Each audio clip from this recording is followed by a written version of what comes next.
And I'ma do it. Yeah, this is Mike Diamond. And this is Miss Motherfucking Matinga. You are watching Homework, where the learning never stops. And today we have another installment of Glingo. That's right, gay lingo for the children. Here, what do we got? Not that kind of party. It's not that kind of party. Okay, so not that kind of party. It just means, oh no, honey, it's not like that. It's like if you're fooling around with a really hot guy and out of nowhere he says, "Get it, Gina, get it." Oh no, it's not that kind of party. I didn't realize it was that sort of party. Don't pull that in the middle of a cute trick. Get it, Gina. Get it, Gina, now. And then they ask you to take the empty pizza boxes downstairs with you when you leave. It's just shady. I'm just saying, I read a lot of books. Right, okay. A lot of Harlequin romances. There we go.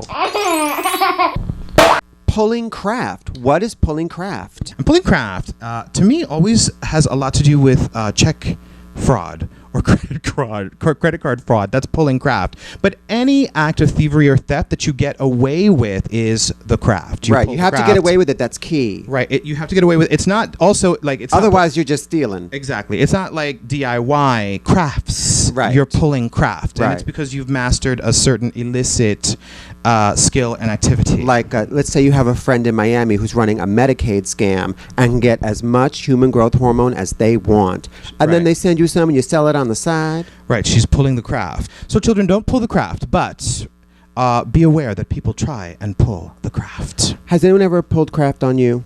Yes. Who pulled craft on you? I had a friend who sold me tickets to a show. She will remain absolutely nameless. It was to Madonna, and she said she was selling them to me at face value, but like she totally like overcharged me, and like I didn't care because like if you want to make a profit, that's fine, but like don't pull craft. Like don't tell me that because her girl, no girl. That's hot.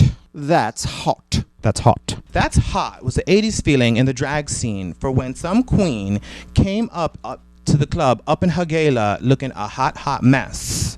And she actually had the nerve to ask you how'd she look. You would just give her a very quick, "You look hot." And that's hot. It's very hot, darling. Meaning you look really tore up. Right. That's hot. It's sort of a bizarro world backwards term. So if you're that fierce, you might understand the context and the read, or you just think that she paid you a compliment. Right. And so that's hot is when you look fierce, but your friends don't exactly want to tell you. Oh, you look so hot. And you've got to say it just like that, like kind of haughty and hot. Hot. Kaminga. The next term is Kaminga. Kaminga is when you bust your nut and then you hang out for another 30 minutes. You Kaminga. Kaminga.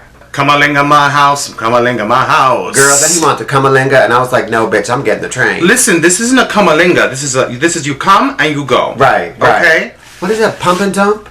A pump and dump. This is a cash and carry. You give me the cash, you carry, and then you leave. Hello. 2 pumps and a bump. Okay. 2 pumps and a motherfucking dump. You know. But we're not gonna get into that.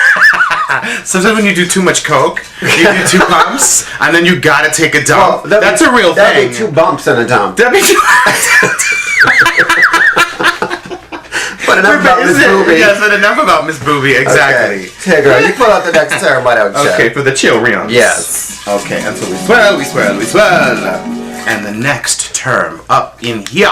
Low lively. Low lively. Low lively. What is low lively? Low lively. Say you wake up and it is an ugly day, and yet you've got stuff to do. You need to throw on some house music and get yourself low lively. Beans, I'm getting it together. You're gonna get your shit together and you're gonna feel low lively. And then if you're actually able to push past your sedentary sort of malaise or slothful ways and you start to feel low lively, if you keep going, eventually you'll feel love sexy. And by the end of the day, after you've had your amaretto, you're dark and lovely. You could be dark and lovely. Absolutely. Now this progression, it's not an easy one to make. No. It can take some pharmaceuticals. 2 pumps and a dump. It could take 2 pumps and a dump, but you could eventually get to low lively, love sexy, dark and lovely. Right. All I want is a pump and dump.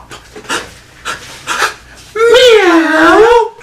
Pays it, y'all. Pays it, and I think pays it harks back to Pay It No Mind, which was the term of choice of a gay icon named Marsha P. Johnson, and she was and the P in her name stood for Pay It No Mind. So I think Pays It comes from Pay It No Mind, and Pays It sort of changes it up a little bit, and it means Pay It No Mind means if some queen is trying you, pay it no mind. I could pays that. I could care less. I could care less. I'm gonna ignore it. Pays it. Right. Girl, you want to go out to dinner?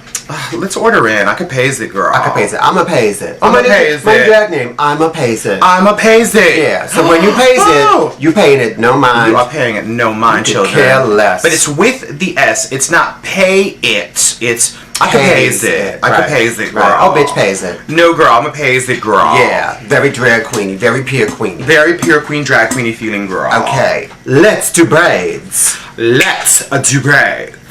What is let's do braids? Let's do braids is a non sequitur that you can use. Nonsensical. It's a nonsensical non sequitur that you can use when in almost in any situation when you have nothing to say or you have nothing nice to say. Basically, this whole episode we've been doing braids. Exactly, we've just been doing braids. But say like some queen is talking and talking and talking, and she's like asking you questions. You could finally just turn her and be like, you know what, girl, let's do braids. Right, like let's move on already and walk away. Yeah. So or some queen is like, you know, girl, maybe next summer we should take like a boat like over to Europe. Yeah. And then you could just turn around and be like, or we could just do braids, girl. Right. Let's do braids, girl. Yeah. Let's do braids. Let's do braids. You know, like Angela Bassett, she do braids. But she is doing those braids. It could be a wig, or it could be that she actually did braids. Right. And I have a feeling that she probably just did the braids. Right. Let's do braids. Yes. Do you think that and that's how exactly